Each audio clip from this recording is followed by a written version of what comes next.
I'm sitting in the middle of my apartment, filming a YouTube video and no one even looks up. Thanks for looking up. Guys, I'm going out later and I think I look nice today and the lighting is good, which means it's time for another video. And today, we're going to talk about the Titanic. Why do you ask? Well, last night I finally watched the famous Oscar-winning movie for the first time in my life, which is great because that's a movie that people make fun of me for not having seen because I don't watch a lot of movies. And anyway, I have thoughts about it, but we'll get to those in a second. But the thing you should know is that I rented it off of YouTube because my whole family can see what we get on Amazon. And I thought my family would make fun of me if I said I watched that because it's like 3 hours long. And as my dad would say, you know how it ends.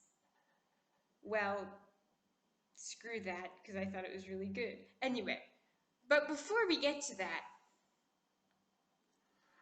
here's a little summary of what I know about the Titanic. When I was in 4th grade, we read this story about a girl named Ruth Becker who was on the Titanic, and I assume she survived because then it would have been too dark to show 4th graders. But it was interspersed with stuff about Robert Ballard and the people who went down to the bottom of the ocean and looked at the Titanic. And to go with that then, we went to see this movie called Ghosts of the Abyss, which was footage of those guys down at the bottom of the ocean looking at the Titanic. And me being, maybe I was even kind of morbid when I was 9, I was really fascinated with the whole Titanic thing, and it also has snatches of the whole Victorian, early 1900s propriety thing, which I've always been super into, which might someday be the topic of another video. So anyway, the two things I remember about the Ghosts of the Abyss movie is there's this one part where all the guys were freaking out because, oh my gosh, it's the clock on the mantle. And they all thought that was amazing. And then the other part was where it just played this sad music with pictures of all the people who died going by and the guy talking about how depressing it was, like the loss of life. And that stuck with me.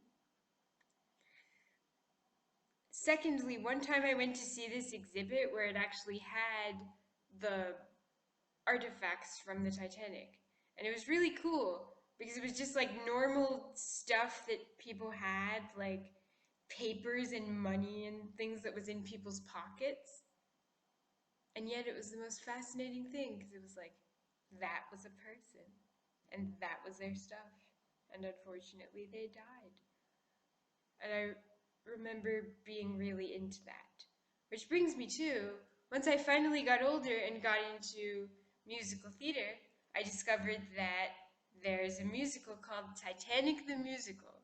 Now hear me out. A lot of people think that most musicals are like, they take the subject matter and turn it into like a happy thing with a bunch of songs. This musical does not do that. It talks about the real people that are on the Titanic. It also doesn't have anything to do with Jack and Rose or the movie or anything. But a lot of the people that are in the movie, like Andrews and Ismay and all those people that are mentioned in the movie, do appear in this musical. And their tragedy and death is treated with utmost respect, all with this absolutely gorgeous choir music that is just beautiful. So if you like musicals and things like that, I recommend that you look it up. Michael Cerveris was in it. Yay! And actually, someone I know personally. But that's a really good show. And their deaths are treated with utmost respect and nothing is trivialized, and it changes your perspective on things. Now, on to what I assume everyone wants to hear about the most, which is the movie.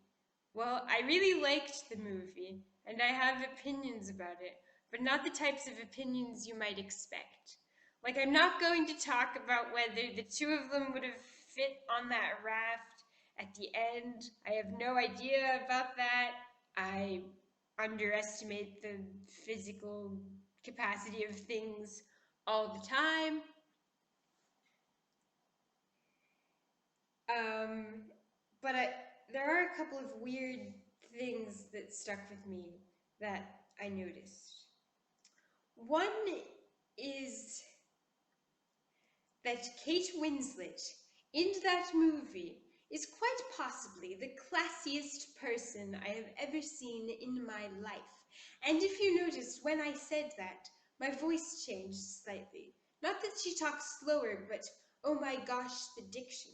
I'm now convinced that the best way to talk is from a slightly early is from a British actor who's trying to be a slightly early 1900s American person. And this is how I'm going to talk right from now on when I have to make an important point about something. Don't you see? It's critically important. So yes, very into Kate Winslet being the classiest person on earth. Also, or not really Kate Winslet, although no offense to Kate Winslet, I'm sure she's very classy. I don't like referring to characters as the actor names. So Rose DeWitt Bukater is the classiest person on earth, and definitely a, even though she's not real, I suppose, a person that I would want to channel in difficult situations. I channel people in situations. Maybe that'll be a video. But I'm going to try to keep up that voice for the rest of this video. And not so much that it's British, but just she sounds like she knows what she's doing. Anyway, because it's not British, it's just American and classy, and she sounds like she has opinions. And I want to sound like I have opinions. Do you know what I mean? The other thing is I was really struck by her creepy fiance guy. His name is Cal.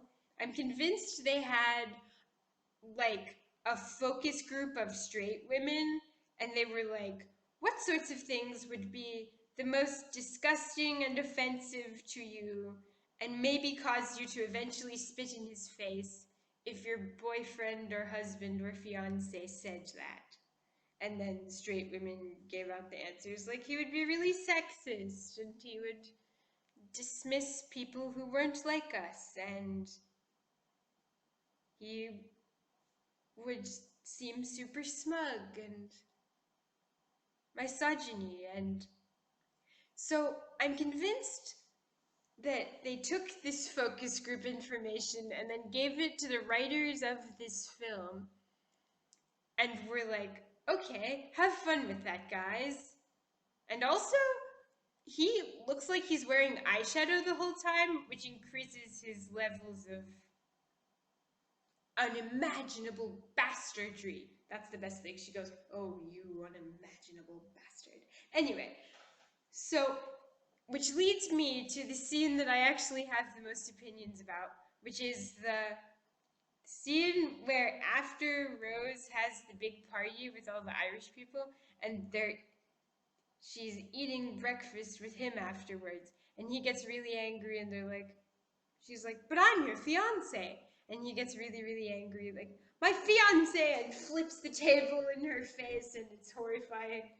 And if you look up the trivia about it, it says that no one told no one told her that he was going to do that. And the thing that is weird to me about that is that she doesn't get out of the chair. She's just like, oh!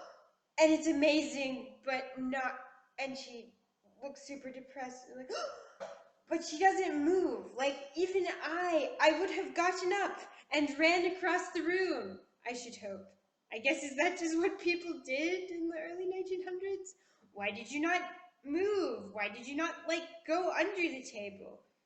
Like, I could see me not, maybe she just wasn't able to move fast enough. I don't know. If you have thoughts about that, that's one of my beefs. Which brings me to the real reason I wanted to talk about the Titanic today. Is that the Titanic to me is, and the reason I think I've always been interested in things about the Titanic, is that it adds a sense of perspective to everything. Like I would be in college and think to myself, wow, this project is really hard. I feel like I'm gonna die. And then I would listen to the musical or watch parts of the movie and it'd be like, really? You're gonna die? Really? Look at those people. Look at that. Those poor people all drowning to death in the water.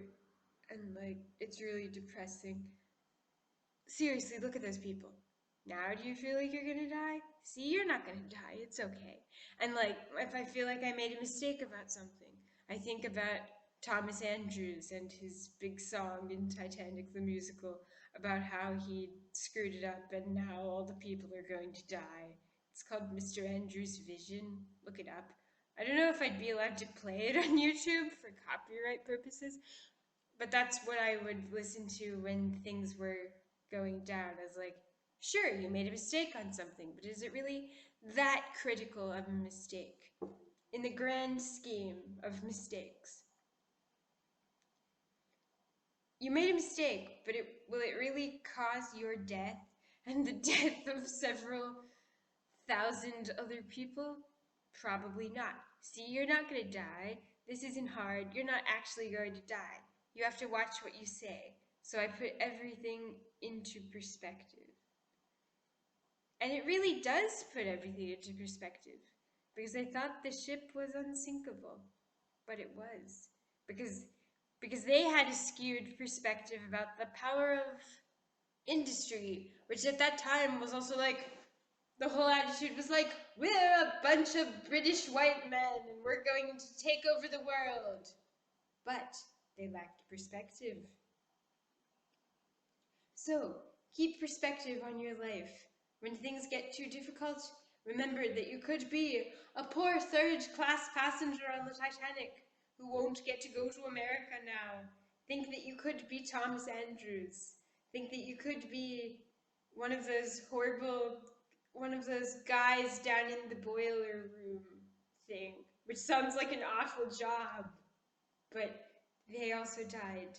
Think that you could be any of those shots that they do in the movie when, like, the sad musicians are doing the da da da da da da, nearer my God to thee, and think that you could be at time at any time any of those people. But for the grace of God, be glad you live in 2019, and be glad that we have the Titanic to keep people from blowing themselves out of proportion. I know that was really dramatic, but thanks for listening. Go listen to Titanic the musical and be grateful for everything today. Farewell, my friends.